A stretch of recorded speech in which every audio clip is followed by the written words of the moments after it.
Welcome to War Journal, Flames of War. And this podcast is our thoughts and discussions about the Flames of War games and other related interests. This episode is brought to you by Tracy George and Chaos Magic. We are not claiming to be experts of the game, but just wanted to have a casual conversation about Flames of War. Without any further delay, we now make our advance onto the podcast. And here are your hosts, Tracy and Arthur. This is Tracy. And I'm Arthur. Welcome to War Journal Flames of War, Episode 11, Raiders of the Lost Panzer. What's on tap for today's episode, Arthur? Well, for this 4th of July non-special, we have our usual suspects plus one. We go through the question of the week on Front Page News. We discuss the mid-war Special Forces rule in National Tactics. A German workhorse tank is discussed for keeping your enemies close. A rule that has confused the both of us gets cleaned up on That's New. Call of Calamity makes a return. We finish our discussion on terrain in Sun Tzu, and we end talking about 3 board games. Extra, extra, read all about it. Battlefront Front Page News. Alright, so we're going to look at Battlefront's front page. And looks like they're still trying to do their Vietnam because their logo is still the Vietnam one. And got some groundwater Navy. Oh, yeah. Oh, didn't notice. There's also, they're talking about the Berlin book, a little bit about some of the stuff that's going to be coming out. And I see a plastic I can't speak Russian, Strelkovy. And I kind of looked at it, and it's a lot of men. 6 times riflemen. Ooh. Plastic sprues. So 1, 2, 3, 4, 5, 6, 7, 8, 9, 10, 11, 12, 13, 14, 15, 16, 17, 18. A lot of riflemen. Wow. A lot of riflemen in that one. So if you're wanting to play Soviets, you got another box of plastic soldiers coming. Later on, there's a notice about a new game store. Yeah. Game Time Miniatures. It's in Cincinnati, Ohio. I'm trying to think. Yeah, that's where Origins is at.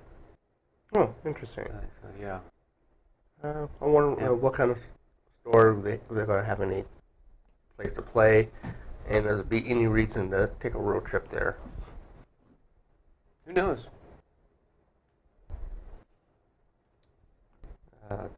Tournament scenes and Yeah, there's not too much on this week. It's kind of what I'm looking at. yeah, and the podcasts and stuff I have not listened to, so I think we're already on questions of the week. Oh, already. All right, so we've already answered 76, but we didn't get the correct answer yet. So 76 was a veteran German anti-tank gun platoon is covered by an Allied smoke bombardment. A nearby scout platoon now successfully reveals this anti-tank gun platoon. I would now like to shoot at this platoon with my rifle MG armed infantry platoon before I send them in to assault the guns. What scores needed to hit the anti-tank gun platoon? So we had I said D, which was 6, and I know I'm probably wrong on this. You said C, which is 5. Yeah. So going down, the answer is D. Wow. So they say veteran, 4+, we knew that. Concealed +1, gone to ground +1. I was right about they talk about defensive fire. I was right about that one. Now this one I think was more of a guess by both of us. I just wasn't sure if they got rid of the gone to ground with smoke, and I guess they don't. Yeah, that's I didn't know you were considered gone to ground. If you concealed by smoke, you were both concealed and gone to ground. Yeah. And I know that if you do a defensive fire, they've lost the gone to ground, but they still get the concealed, if I'm right. So. Wow. All right. Let me check mark that one. No, we had that one done. We got 77 and 78 to do. All right, 77. Short little quick question. Which skill rating do you use to determine your command distance when you deploy a platoon with a variable skill rating? A, the best possible skill rating. B, the worst possible skill rating. Or C, you have to roll for the platoon's rating before you deploy it. Well, All right, I've got my answer. it's a coin flip. I'll say B. Okay, I'm going to say C, because I think if I remember right, you roll before the start of the game. You roll with their... You may be right. I've never played with a variable. Yeah, I have no platoon, idea. So I didn't even think C was an option, so I was going between A and B. because I think you'd have to roll before they're put out there, because Roll what? their rating. Like your didn't you run though one time that you had some? Yeah, you did. Your Italians at one time, and you rolled a 6 and got them that rating where they were fearless conscripts. Yeah, but I think they're talking about like when inside the platoon there's like one is. Nope.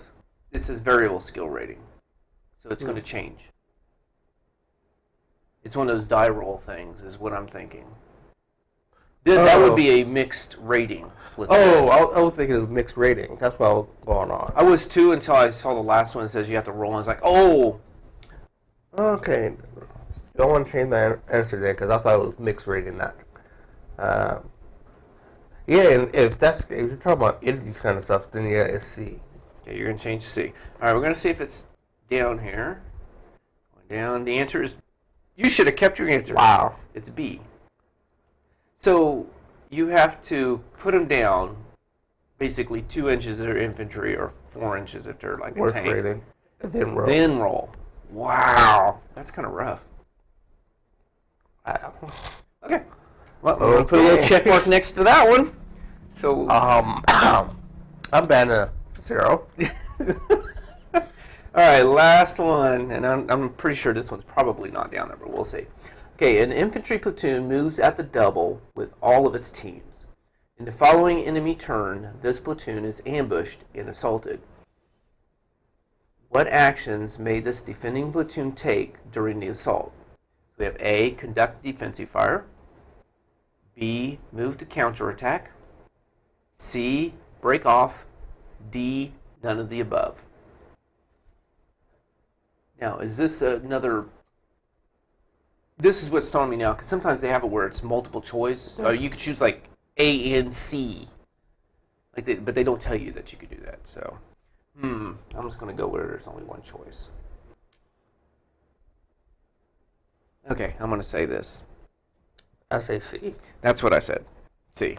I don't think they could do anything else because you moved it double, but they have to break off. That's what I'm going with.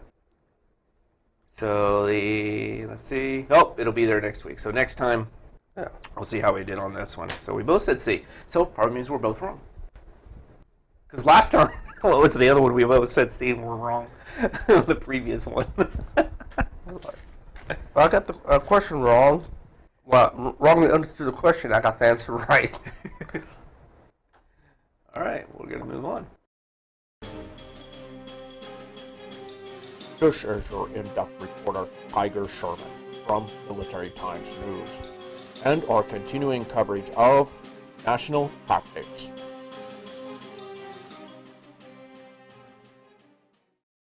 Okay, talking about a national rule, this one actually applies to several nations, and it's from the Burning Empires book. And it has to do with the interdiction raids. Oh. Because we were talking about I was thinking about playing maybe a U.S. company out of this book, and I was like, well, what's interdiction raids? And it's a pretty neat little rule. Basically, you have a pool of dice, just like the airplane does. So you have priority, so you can have 7 dice, limited 5 dice, and a sporadic 3 dice. So it's just like the airplane.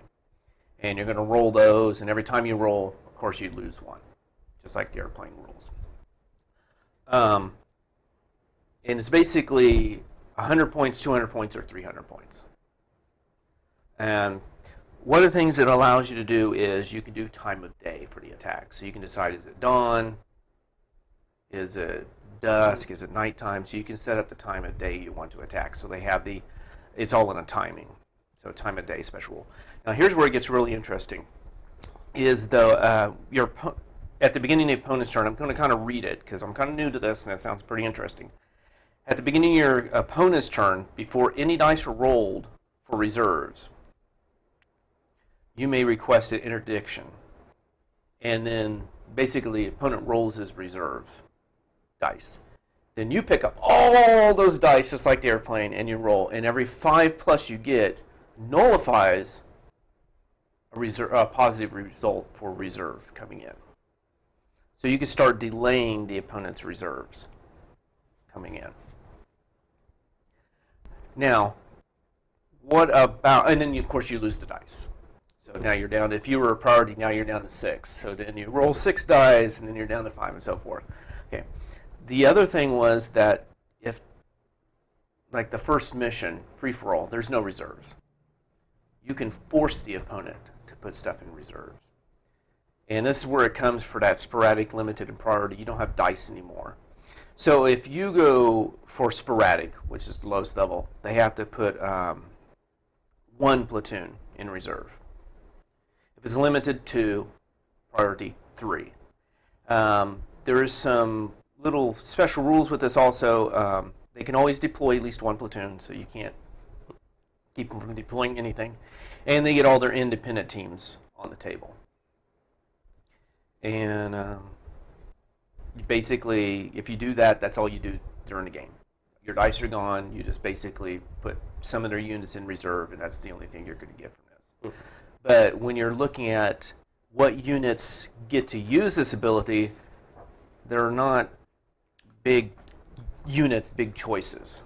They're called special forces. Right. And they're meant to be used against a much larger force.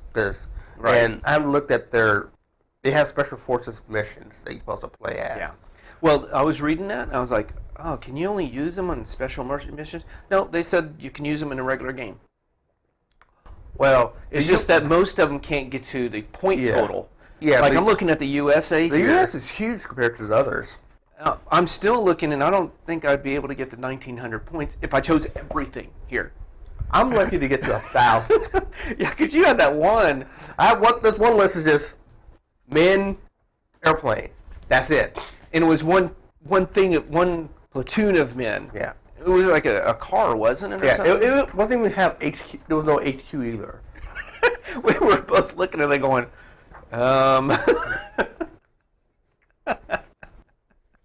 Was it Italian? Yeah. Okay, I was looking at German. Okay, so let me see if I can find Italian in here. Is the last Italian list. Okay, here it is. Okay.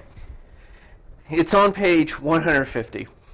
So Arthur, we're going to play. You have to play this list against my, we'll just say it's a tank company, a USA tank company. I got 1,900 points. So you got a choice of, you have to take this infantry, which is, this platoon. Okay. Basically, you get a lot of, you get 9 vehicles, which are the AS-42 DA 47/32 vehicles. It looks like they have some type of machine gun on them. So you can get a whole platoon of those fearless veterans. You get 9 of those vehicles, and your option is an airplane. That's it. So I'm ready to take you on now. No, it is like you said. It's for smaller units to take on larger. So this would to me this would be one of those you would take. That split company deal, where you take more than one company in one unit of yours. But if one of those companies fails their company morale check, you've lost the game. Yeah. No, I'm finding out that's kind of a rule they put in there, but don't really want anyone to use. But yeah, because like you were trying to find all the rules for it in the book, and it's kind of spread out here, in different places in the book. It's not like one section. In general, I think is a rule they put in there, but they really don't want you to use. I think I've seen one person do it, and that was the only time that person ever done that. Because if you're smart, you'll go after the weakest unit have them start making platoon morale checks and have them run off the board. Well, you still have choices. You can make it like, well, you want to come out with my guys? You got to go through Airplane or something. That's the way I would think about doing it. Is okay, which is in which company? Oh, that's in that company. And that's that. Okay, this one I'm going to go after this, this, and this. I'm just going to concentrate everything on those, and still worry about your other stuff. Yeah. But well, how I'm going to punish you for doing what you just did. It's basically you can the try, because how we're using is like, okay, I had a couple of my special forces guys, the small units, and then this other unit's like, it only costs half as much, but I have 30 guys, so yeah. No, I'll just go after this one unit you picked here with the airplane and the 9 vehicles. No. So yeah, I thought it was a pretty interesting little rule where you kind of mess with people's reserve roles. Oh, and something else is like they have the rule like time of day. I think one of the special forces, like one of their special rules in there is like, I didn't realize that if you're playing at night, you have to reroll blocking checks, I think. Or you have to reroll successful blocking checks. I think you're right. Yeah. They didn't have to do that. Ooh. I don't get that thing. They just choose the time they want to attack. So I would probably pick, for most things, go nighttime. Probably. Because they're smaller units. And Yeah. Oh, yeah, and limit is, you have to get closer to usually have a good chance to shoot at me. And I was just going to look at the USA choice here, and yeah, I have no artillery. I can take in a plane, but then if I go night rules, I won't be able to do that. So. But again, these are like small units to go far distance across the desert really quickly. Yeah. Do a raid and then come out. So yeah, I thought that was a pretty interesting little rule. I may have to try it. Just see what it's like, where I can mess with your reserves, and if you don't get any reserves, well, you're going to have them. That thing. Just see what it's like. Seems like a kind of a nice little twist on the game from just the usual.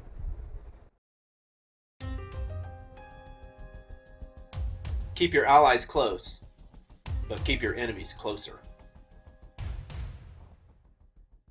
All right, it's your week, Arthur. Yeah, and I just recently learned something new, so this should be interesting. This week I'm going to do the Panzer 4H. Okay.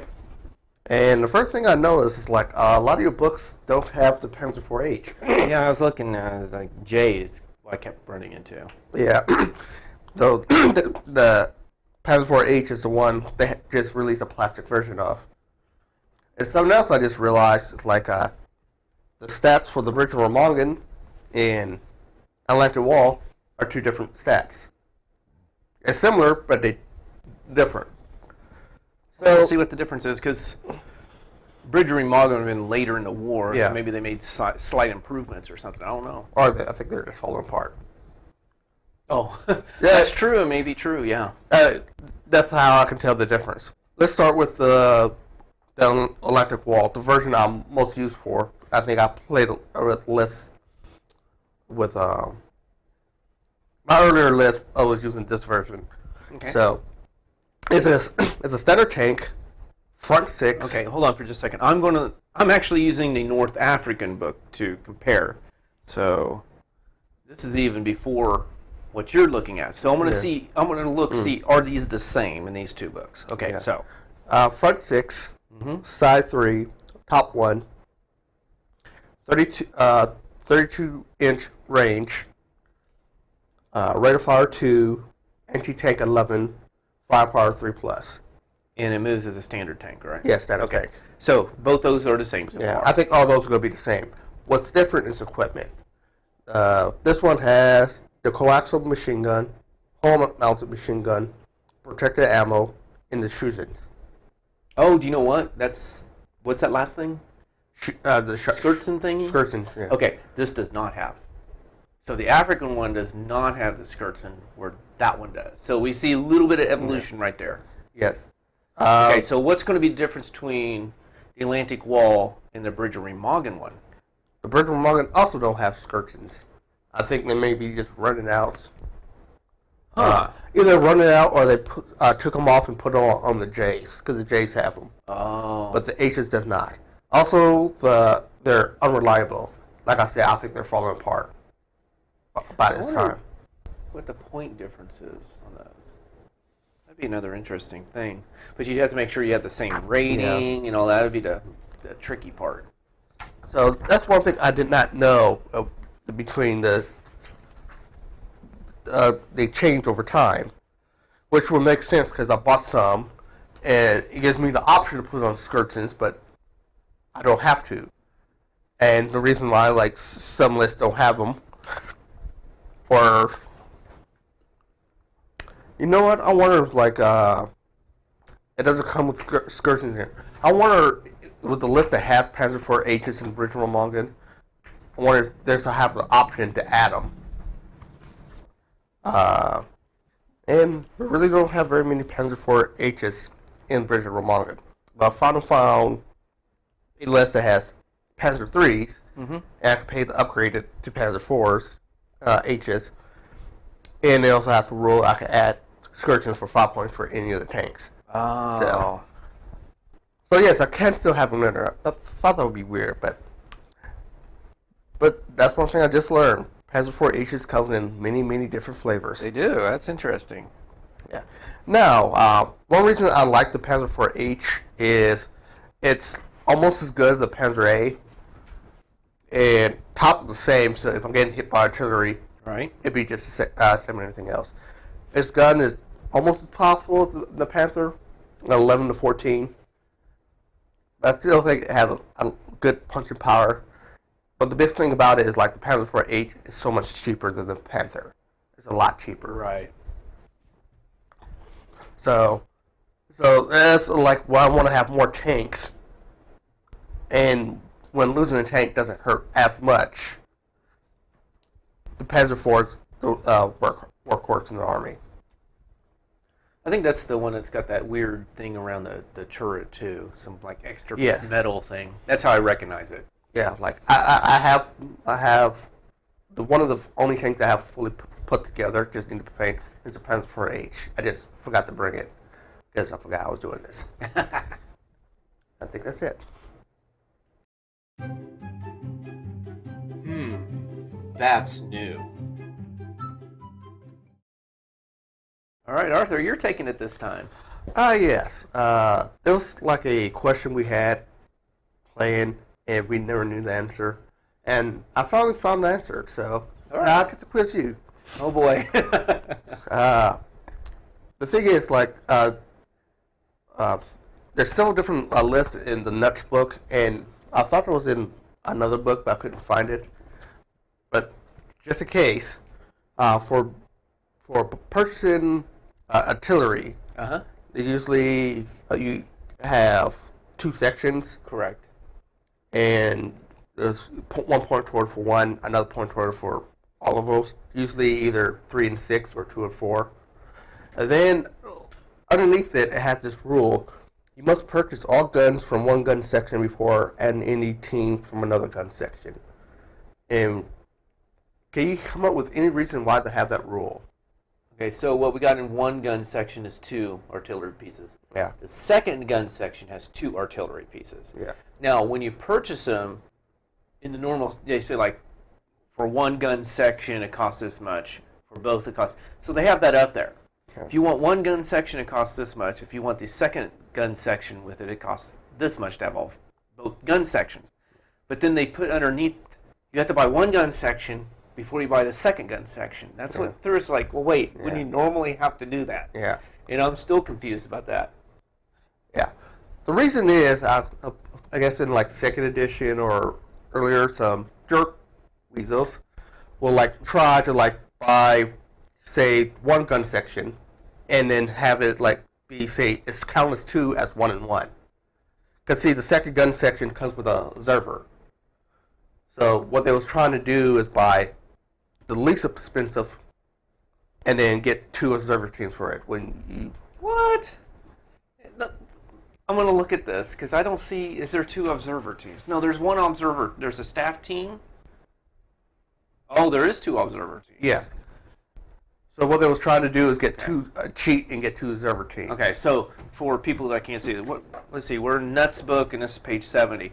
So if you buy a section, you get 2 the artillery pieces and an observer. Yeah. Then if you buy another gun section, you get 2 artillery pieces and another observer. Yeah. And apparently, some people will try to just buy one section and say it's two sections of 1 gun each. And you get the 2 observers. Oh, I see. So that rule just saying like, because it doesn't say buy a gun section. It says 2 10.5. Oh, I'm going to buy one from this gun section. Yes. And buy the other one from this gun section. So basically the rule is no, you can't do that. Oh, I see now why they did that. Tricky, tricky, tricky. That's pretty cool. Yeah. Oh, wow. That is really being kind of cheesy. Yeah, I guess that's why we never thought of it. Yeah. Well, that is cool.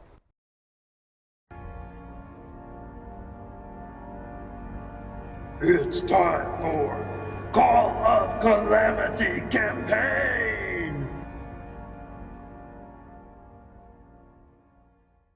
All right, so it's been a while since, I think it was the very, very first episode we talked about your Call of Calamity campaign, and we you're gonna give me some update or something about what's been happening. Just never went back to it, and I think one reason for it is like my initial vision was way too ambitious for what we can do. So now my idea is like to do a much smaller campaign to use a lot of those elements, sort of to test out some elements before going to the bigger campaign. So how about this idea? Haven't came up with a name for it, but it still is fairly complicated, and I need to explain 2 parts. The big thing is has to do with like what I'm calling banners, because I don't have a better word. Okay. Each side has 10 banners, and like at the beginning of the campaign, you pick what list will go for each banner. Okay. And when I say a list, it's one. What was it? For example, in Bridge of Ramongan, my 512th, I can either take the first company or the second company. The first company would be 1 banner. The second company would be the second banner. Okay. So every time I use the first banner, I have to use that list. I can keep changing the list however I want, but I still have to use that list. So each one will have 10 lists, or 10 banners. A banner has, for right now, I'm still playing with the numbers, but what I call 20 hit points. When a banner runs out of hit points, that entire force is like surrendered or gone, and you can no longer use it for the campaign. You lose, and you also have your current hit points and your maximum hit points. A banner will lose a hit point if they lose their first in command team. You also lose your hit point if your warrior dies for your team. Also, if your warrior dies, you can no longer use that warrior for the rest of the campaign. Now wait, you got to be very careful here because your first and second in command are warriors. Yeah. Are you talking named warriors? Oh, yeah. I'm talking about like autocarriers. Okay, all right. Yeah. Because I was like, well, wow, you're going to be in trouble if you lose your first in command and you can't use them for the rest of the game. That'd be pretty rough. Yeah, I mean, like, that's what I would be concentrating on for when I take you on. well, you should concentrate on autocarriers if that was the rule. Yeah. That would be like, well, I'm going to take out your first and second in command, and Yeah.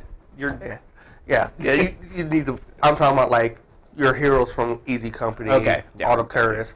Those so kind of basically named warriors. Yeah.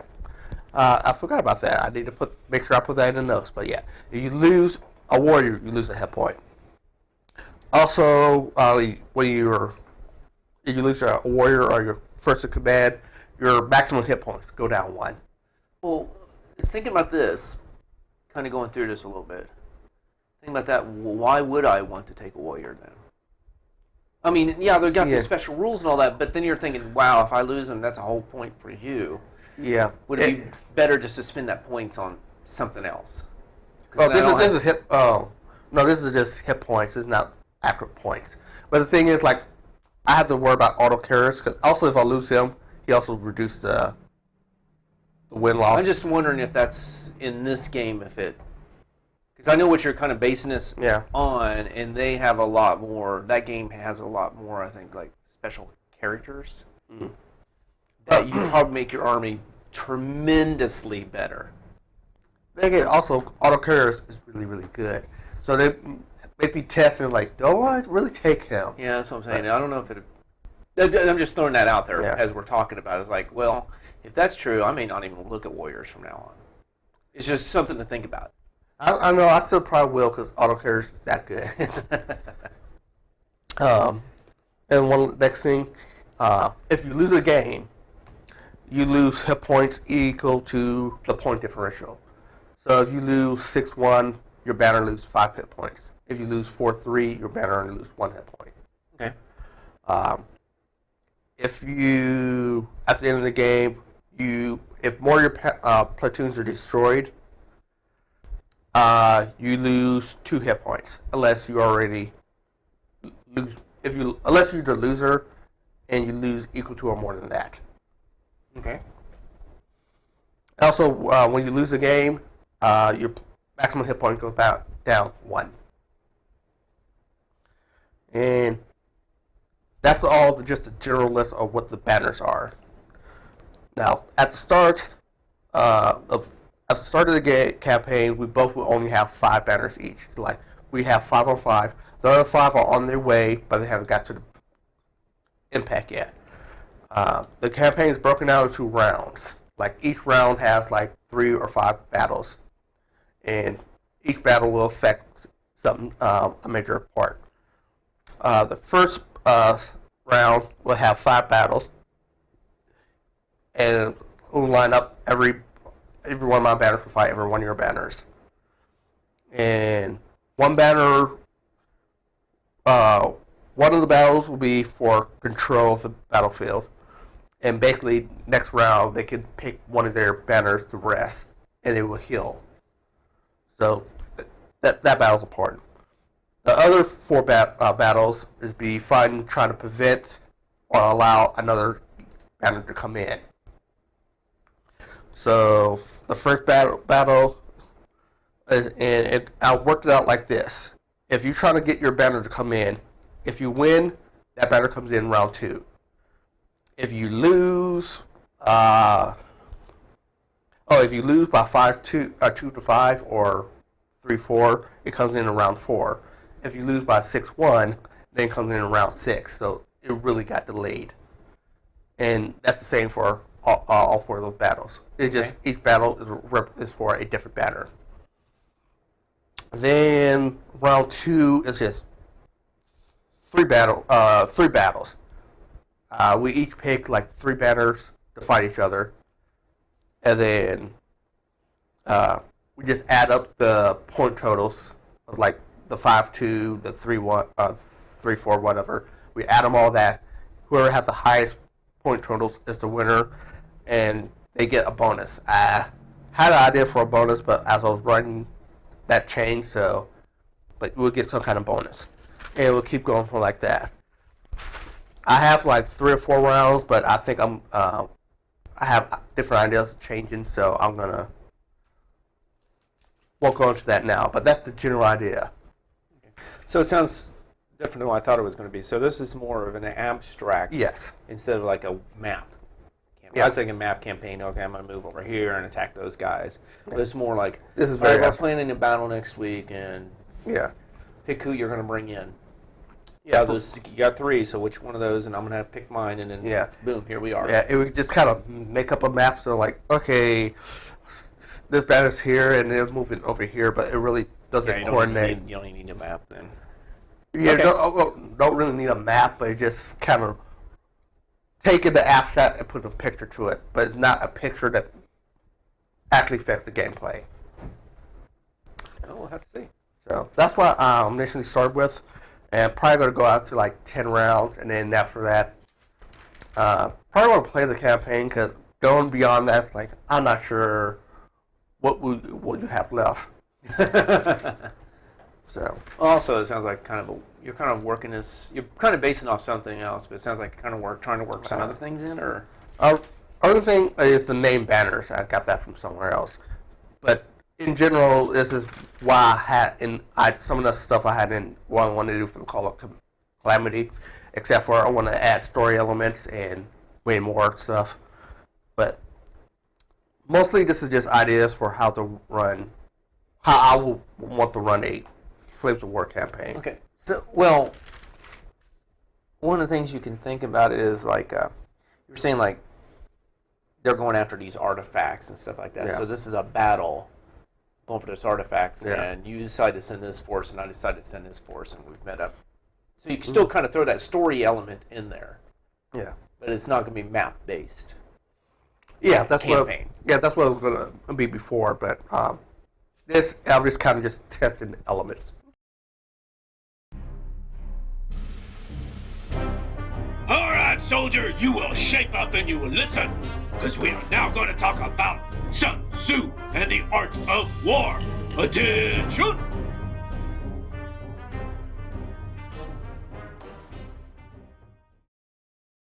All right, so we are now going to finish out the chapter on terrain, and we're going to start with number 27, and we're going to end on 31. So 27 says, if we know that our men are in a condition to attack, but are unaware that the enemy is not open to attack, we have gone only halfway towards victory. Now I'm trying to think in miniatures. I don't know if this... I'm even thinking of players. Yeah. I don't think this really... Because you know the condition. You know, you got markers down. These guys are pinned or, you know... Oh, they're down almost below half. So it's hard to say on this one that it's going to apply. Yeah. I guess maybe if you don't know some special rule Yeah, I think that's about the enemy. Oh yeah, if you think it's like okay, they got this one thing, and if I'm going in, they're going to decimate me. If you don't know, it's like it doesn't apply in this situation.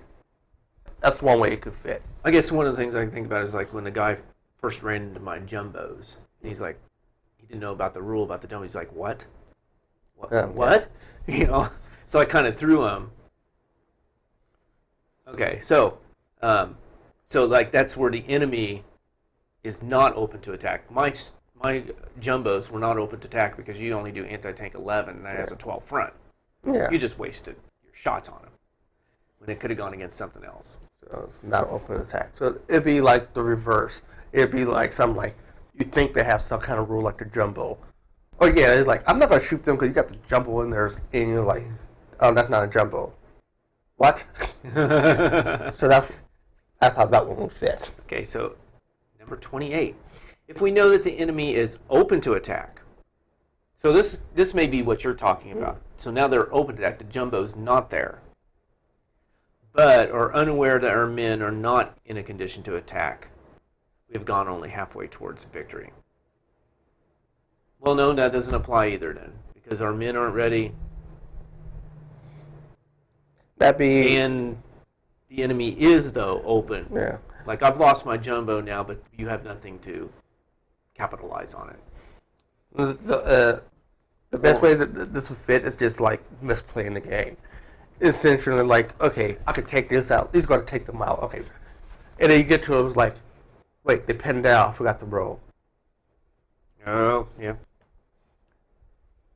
So it'd be mistakes like that. Which, again, you probably don't want to make them. and might be some other kind of ways that's not quite that grievous, but like saying, okay, I'm going to take these out with these guys. And then you might misjudge something. It's like, wait, I thought I could get there, but I can't. So I can't shoot them. So that's... Yep. Number 29. If we know that the enemy is open to attack, and also know that our men are in a condition to attack, but are unaware that the nature of the ground makes fighting impractical, we have still gone only halfway towards victory. Again, that's like, again, I think just making plans and not accounting for something on the terrain that this could screw things up. Or realize, like, okay, I'm going to move here, and I'm going to shoot you. Then realizing, oh, wait, I can't shoot through that. Yeah, also one of the things I was thinking about, like, your tanks can move 12, but then you're having to go through terrain and suddenly it drops down to 8. Yeah. And realize as soon as you nick that, it's like just be. And then you may have a bogging check. You have your bogging check you may. So, yeah, you're in a condition to attack, and you're wanting to get in there for the assault with your tank. So you're wanting to get close enough to shoot them and then go. So you're ready. They're in the open. They're not dug in. Yes, you could take them out, but you forgot to incorporate the terrain, so you're only halfway to the victory. Yeah. All right, number 30. Hence the experienced soldier, once in motion, is never bewildered. Once he has broken camp, he is never at a loss. I guess. How about a loss? I've been there many times. I guess it's just it's just encapsulating what we just talked about. Mm-hmm. Make sure your men are ready, the enemy's not ready, and is there anything going to interfere with your plans of getting to the enemy? Okay. That's kind of what I take with that. Okay, that sounds good to me. I'm not Sun Tzu, so that's what I'm getting with it. All right, and the last one for this chapter. Hence the saying, if you know the enemy and know yourself, your victory will not stand in doubt. If you know heaven and you know earth, you may make your victory complete. And I was kind of looking some stuff up. Earth, I think, is the terrain. Heaven, I kind of had to look up, was day or night, the weather, season. So you take that into account, which, like, Hitler thought he was going to make it to Russia, and the winter came. Mm. And and before the winter, it was just a bogging mess too. It kind of slowed him down. So he didn't take into account the heaven part, which didn't affect the earth part because he got bogged down. So his victory was not complete because of that. Yeah. So if you know your enemy, see his list, understand how your opponent's list works, how he's supposed to win, understand that. Understand how your opponent plays, which you might not be able to do out of the tournament. Right. But if you play someone over and over again, you get a general idea how they play. You get to know them. And then you got to know yourself, your good side, and your flaws, and try to prevent yourself from making them. Mm-hmm. Your victory will not be in doubt. Actually, this is probably the most... Out of all the sayings I've heard from Sun Tzu, this is probably the one that I've heard the most. Is if you know the enemy and know yourself. Yeah. You're big. That one. If you know your enemy, type thing. I keep hearing about that. If you know your enemy. Yeah. I keep hearing people talk about it, so. And now we know. And then, for a miniatures game, for like heaven, if you know heaven, you know earth. Earth could be the terrain itself. The terrain. Yep. Heaven could be more like the rules for that battle. Well, also there is the time of day. There's a time of day. Like, I talked about that one interdiction unit where you could pick the time of day. It's like, we're going nighttime because it's going to be advantageous for my small units to move up on you because your chances of seeing them and shooting them is going to be much slimmer. Yeah. This is only that run list. Also, I believe in the knock book or knock. The book that came up before Berlin. I think Germany has some lists where they can pick. We're fighting at night. I think British has some too, where they can choose what time of day to attack. Yeah. So we are done with that chapter. Who knows? We'll look at it and we'll decide which chapter we want to do next. It's interesting. It's a good chapter. And now for something completely off topic.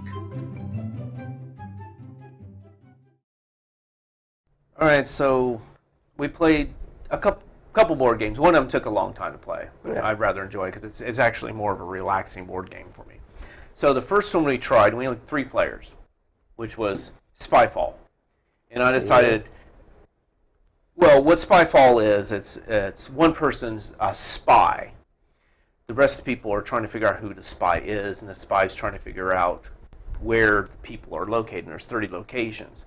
So when you deal out the cards, you take one spy card, and then a number of the same location. So if you have 3 players, it'd be 1 spy and 2 location cards, but they're both the same location. You mix those together, shuffle them, deal them out, and one person is the spy, and the others are trying to figure out who that spy is, and the spy is trying to figure out where those people are at. Yeah. And when it's your turn, you just ask somebody a question like, "Oh, what did you eat while you were there?" And if you were in a space station, it's going to be probably a really different answer than if you're in a casino. That's true. For me, it's hard for me to envision what to do as a spy. Yeah, it's one of those you want to give vague, broad answers, but that would fill a lot of categories, so you're not suspected as a spy. Yeah. But the problem we had with the game is you can't play with 3 people. No way. It says, what did it say, 3 to 8? Yeah, I can play up to 8. 3 to 8 people, there's no way you play with 3, because if you're not the spy, one of those 2 people are spy, and there's a time limit. Yeah. 8 minutes. I suppose, if you're really good at the game, the spy might. I think it is one of those, because I was watching some people play it, and I think it's the more you play it, the better you do get at it, and I think it gets even more fun because you're trying to think of different ways to trip the people up, and if you're a spy, you learn to be a lot better at answering the questions, because it isn't one of those games like, well, what did you eat, and you immediately answer. Sometimes you got to think about it, because if you do something like, oh, I had all the drinks I wanted, and I went through the buffet and all that, well, that pretty well limits it down. If the spy's like, oh, well, where would you get all the drinks you want in a casino? If the spy guesses where they're at, he wins the game. So when you give answers, you can't be really specific where you're at, because you don't want to give the answer. You don't want to give the clue to the spy. I mean, you want it where the person asks a question knows that, hey, I know where we're in the same location. We're talking about the same thing. But you don't want to give it too specific to give the game the win to the spy. Yeah, I'm just worried about, I just don't have the ability to. I don't think my mind works that way. Well, yeah, it's going to be for specific people, that's for sure. Yeah. And also, 5 people may be the minimum I'd play with this. 4, I would still have trouble. It's definitely those not 4 people who've never played the game before. Well, if you've all never played it before, yeah. I mean, it's going to be a learning experience for everybody. So, I think maybe 4 if everyone's played it many times, got the general feel, it might work. I think it's going to be one of those, kind of what you're talking about there about learning. For the first few games, okay, I'm a spy, I'm probably going to be found out, but I'm going to learn from this experience of how to answer these questions better. So I see this as one I'd want to play more often, but it'd be definitely more people than 3. Yeah. We had that one time where we had, what did we have, 6 or 7 people here? That would have been a good game, because the chances of you being a spy at that time would have been a lot slimmer. Yeah. I just have to see it in action. Yeah. All right, another game we played was 10 Days in Asia, where we call it Bob the Drunk Travel Agent, because you draw 10, it's Asia, so it's Japan, China, and the Middle East, India, New Guinea, and Malaysia, down there. And you basically draw 10 little country tiles, and you look at your first tile and put it, there's 10 days, so you put it in day 2, and you look at your next tile, want to go to day 9, and you're trying to get day 1, all through day 10, I want to say, I'm going to put it in quotes, connected. Yeah, be able to travel to the next day. Yeah. So either you can walk there or drive. Yeah, either drive, if they're right next to each other, you can go there. You can fly, but there's colored airplanes, so if it's a pink airplane, the countries on each side of the airplane have to be pink. Yeah, each country is a different color on the map. You can see that. And then there's trains. So you can see on the map where the train routes go. So if you're in Laos, I think you can go up to China.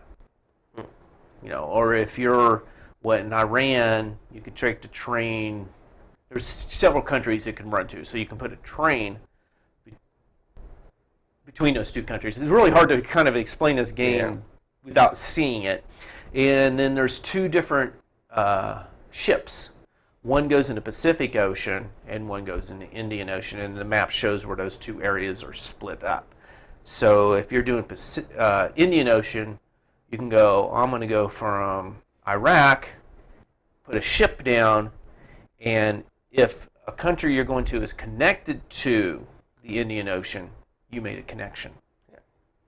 So you're basically going from day 1 to day 10 on that. And we played a couple games. It's a quick game. What was that, 20, 30 minutes probably per game? More like 20. It really does not last long. Yep. We played 2 games of that. I like this game. I like the Asia one. Yeah, it's a fun game to play once in a while. Yep. And I think I won one, and I think you won the second game. Oh, yeah. I almost won. You won by what?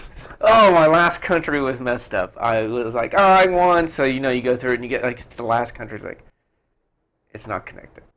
Especially, we just got through talking about how that's not connected. I think it was like Indonesia. Oh, yeah, I had Indonesia to Singapore. They were not connected, but Singapore was connected to, like, Malaysia. But it's a little line. It's like, and then you won. But it was close because you won, but he needed 1 card to win, and I needed 1 card to win. So it was really close. Oh, was that the one you won? I won the very first one. Yeah, I think that was the one you won because you did that. Oh, that's right. He gave me New Guinea. And then he kind of like, okay, which one do I not want to give you? Because I know what you have now. I don't think you can win with that. And you won with that. Yeah, like he knew I had Malaysia, but he didn't know New Guinea was connected to Malaysia. That's right. I did win that one. All right. The last one we played was Martian Rails, which people call like the crayon game. So we're on Mars, so it's a sci-fi themed. And you're basically building railroads and delivering stuff. Yeah. And there's a lot of it sci-fi related, and you're getting money so jokes. you can build more tracks. And basically, to win the game, you have to be connected to 5 of the 6 major cities, $250 million. In the game. Basically, there's a large map. Right. And there's points all over the map where you go from here to here to here. And you have a train, and you can only go to spots you already have marked as your tracks. Yeah, and you can actually, they're erasable crayons. We actually put plexiglass over and use dry erase markers. But it's plastic crayons that you actually mark on the map. And if you can erase it afterwards, but we found that dry erase works better for that. Yeah. My only problem with that one is, like, it took me forever to really find where everything was. Yeah, I think that's why I like America. I like the theme in this one, this sci-fi thing. I like the theme because there's like roddenberries. Yeah. And there's like science fiction authors and stuff like that. There's Soylent Red. Yeah. Because you're on Mars, so then it's not Soylent Green, it's Soylent Red and stuff like that. So they throw in little sci-fi stuff in here. But I do agree, as far as playing, I like the USA, because if you're looking for New York, you generally know where New York is. Yeah. If you're looking for, like, Tampa, it's down in Florida. If you're looking for Houston, okay, I go to Texas. It's much easier than if you're looking. I can't even think of some of the places on this. It was like Botany Bay was one of the places. Well, where's Botany Bay? And I even wrote on the cards the kind of like the coordinates, so it makes it a little easier. But still, it's still a problem. But it's something you could learn, because after a while, because there was one time I drew a card and like I knew what that was. So it's like, okay, yeah, what I don't know is the other thing is the things you need to transport to. And you gotta look up where stuff is.